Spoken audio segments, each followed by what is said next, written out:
WarsawJS. You may know him. He may look familiar. He's been here since I arrived at in this community, and a very valued member of this community, and loyal, and he's here all the time to support us. And please welcome to the stage, Janus. 5 minutes. Thanks, Barry. So I decided to do a lightning talk about why I cut my hair, because I used to have long hair for years. And the reason why I cut my hair is because I wanted comfort for my bicycle trip that I did in June. I cycled the whole length of Great Britain, 1,700 kilometers. And the very reason I had time for it in the first place is because I took a 2-month-long sabbatical.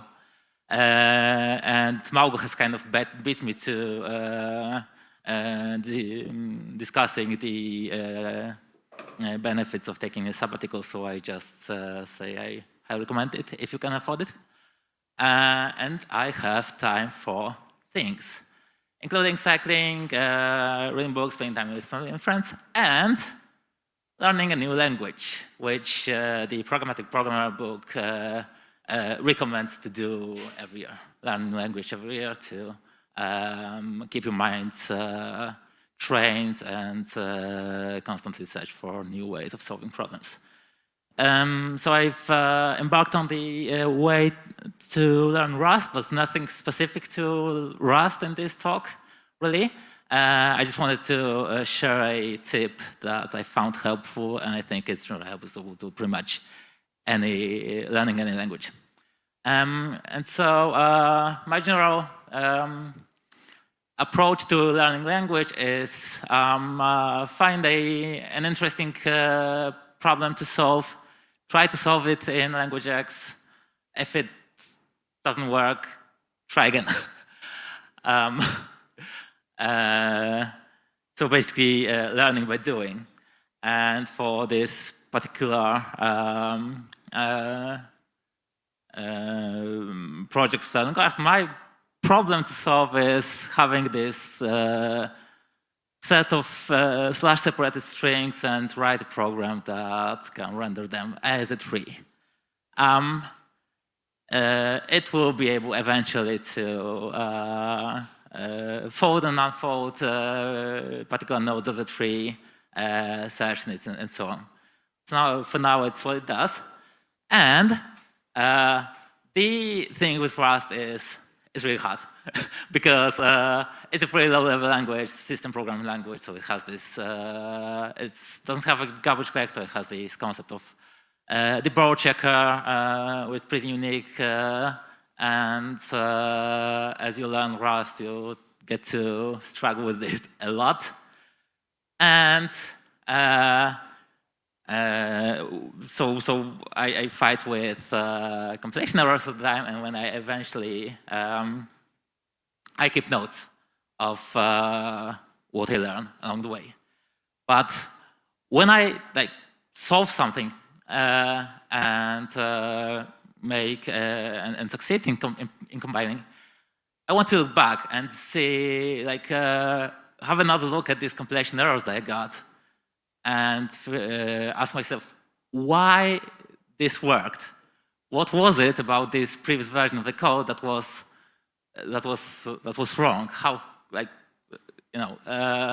what can I take away from this? Why didn't I commit this failing version in the first place?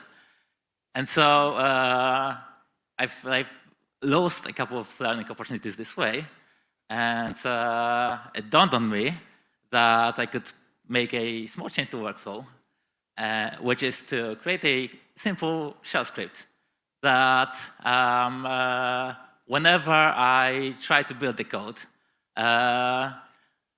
commits whatever data version I have, records that in the Git history as a dangling tag, and reverse the working tree to the state it was in. So it is unintrusive because like I've hooked this into my workflows. Instead of running cargo run, which runs Rust normally, I say make run, which runs this shell script in addition. And so now, whenever I build, I get a snapshot of the code that I tried to build. And when I succeed, I can revisit the previous mistakes and reproduce the compilation errors and learn from it. So that's pretty much it. Daniel, okay, and I mean this in the absolute most incredible sense. Has anyone seen or read a thing called A Beautiful Mind? This is just brilliant. Okay, how many years have you been coding or 31. programming? 31 years. 32 maybe. 32. I really appreciated that thing that you just shared. I'm thinking, oh, learn a new language in my spare time. I'm thinking French, maybe eventually Flemish. This is where my mind went. That is amazing. There was one thing in one of your slides that was, why didn't I commit to the wrong? Yes? Who asked themselves questions like that? I think that was really very impressive. And thank you very much for sharing that with us. Everybody, give them a hand.